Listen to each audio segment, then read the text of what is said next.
So in today's video I have got week 28 of my 365 days for art challenge, so if you want to see that then keep on watching.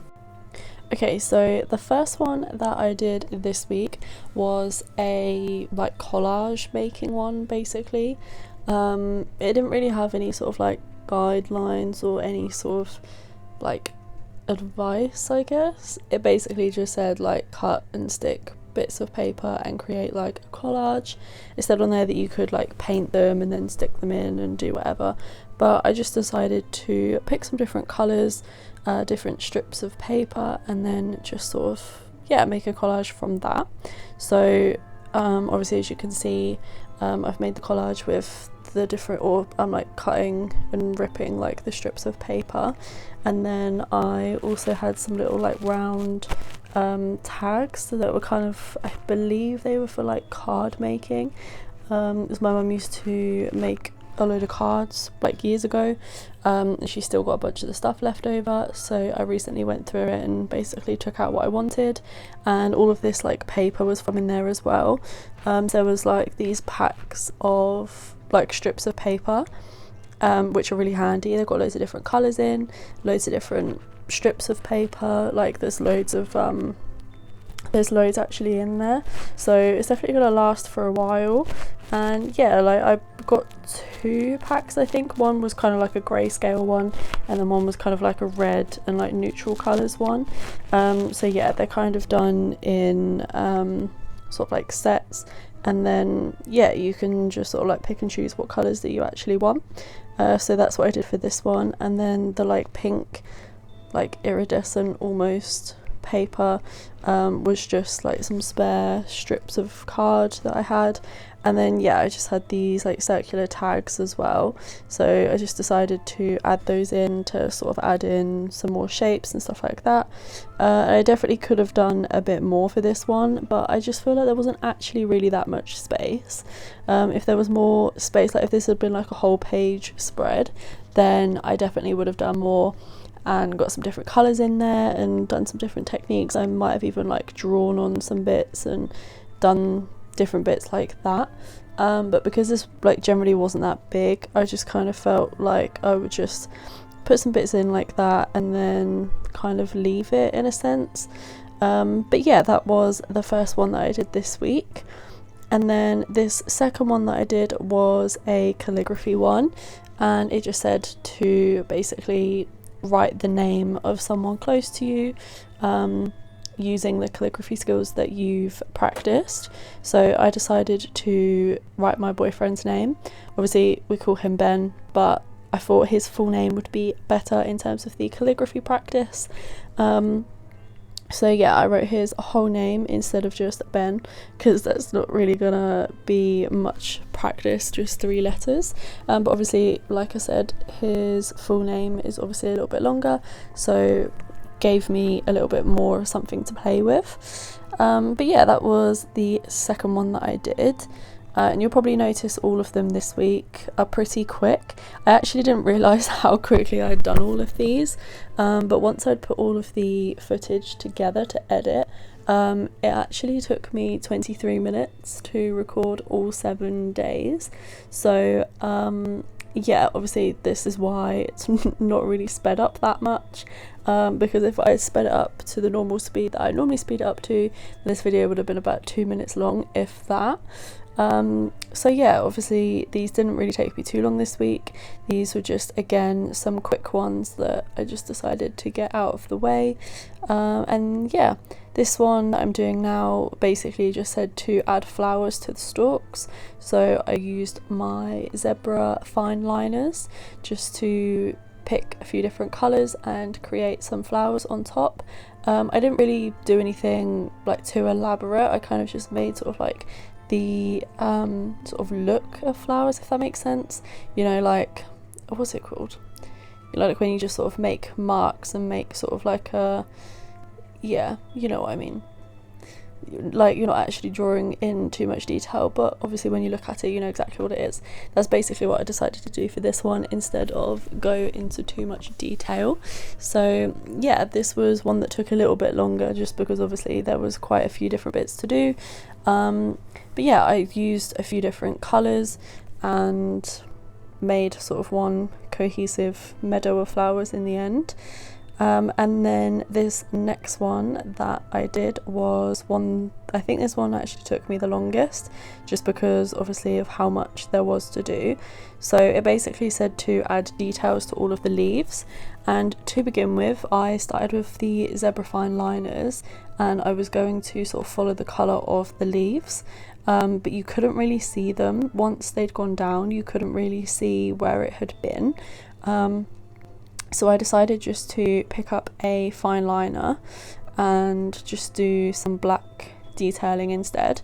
Obviously you can see in the sort of like example ones, they've sort of followed the colours of the leaves, but if I was to actually do a drawing and like involve this in the first place, then this is how I would do it. I would have it as like one block colour and then add in some detail with a black fine liner. So I decided to just keep with that theme, as that is basically what I would do anyway. So yeah, that's essentially why I decided to do it like this rather than with pencil crayons or anything like that. But to be honest, I don't think they would have really shown up either, considering obviously the fine liners didn't show up. I'm not sure if a pencil crayon would. It may have done, but I didn't even bother trying because, to be honest, I didn't want to have to get my pencils out because they were buried under some other art stuff, so I didn't want to have to worry about sort of digging them out and then it not working, having to put them all away again. So I just decided to go with the black fine liner for all of them. But as you can see, if you look closely, most of them are different to each other. I have kind of followed a similar sort of pattern for some of them, but for the most part they do still look quite different to each other. Obviously it's difficult to make every single one of these leaves look entirely different, but I think for the most part there's some different styles and different techniques in there that sort of makes it a little bit more interesting to look at, rather than just all the same leaf and the same details everywhere.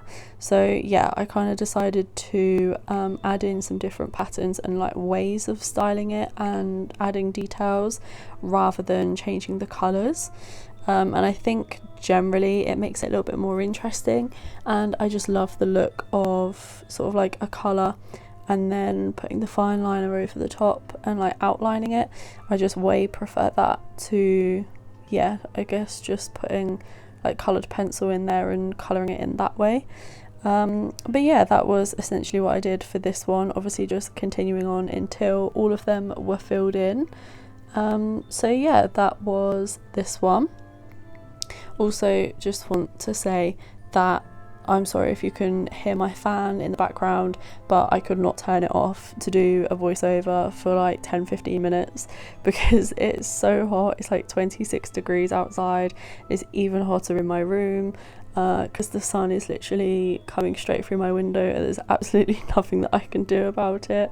So yeah, I've had to put the fan on, and I'm sorry if you can hear it, but I might not survive if it's not on, so it's gonna have to stay on. But yeah, anyway, moving on. This next one that I did basically said to do a blind drawing, so find a lamp in your house and then basically close your eyes and draw it. So this lamp I didn't actually have in front of me, but it's one that's in my room. You would have kind of seen it in the backdrop of some of my videos.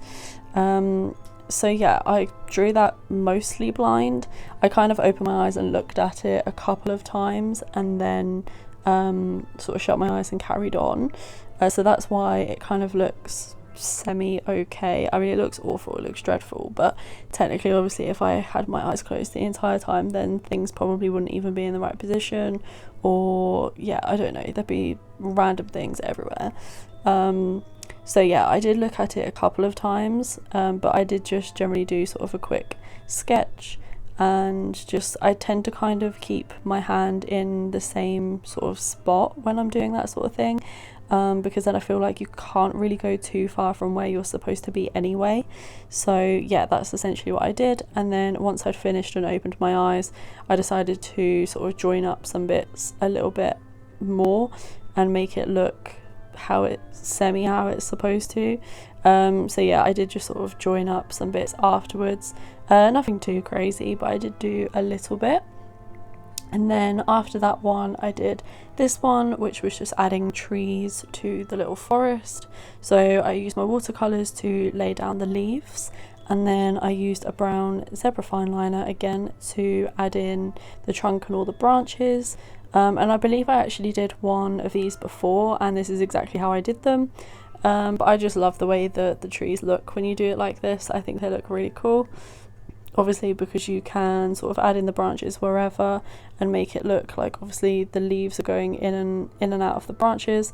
So yeah, I really like that style of creating trees, and obviously it also fits in with how they're drawn in the example, so that always helps as well. And then the last one that I had to do this week was creating wallpaper behind this chair, like designing some wallpaper. And I just decided to go with a stripy wallpaper, a really ugly stripy wallpaper. So yeah, I kind of just laid down some colours wherever I felt like it, essentially. And then yeah, I just filled in the gaps with purple, and then like a deeper purple, I guess, and then a blue. So I have a more like bluey purple in there and a little bit more of like a reddy purple, as you can see. And yeah, like I say, I literally just filled in the gaps, and then that was my wallpaper design. So yeah, definitely not the best, but it was quick, it was simple, and it got another task done, so I'm definitely happy with that. And then as always, the last thing that I did was just mark everything off on the tracker. As you can see, we're definitely filling up now. We're way over halfway, so yeah, we should see less and less white every single week. And yeah, so that was week 28 of my 365 days of art challenge. Let me know which one you like down below, and yeah, make sure to like, comment and subscribe, and I will see you next time. Bye.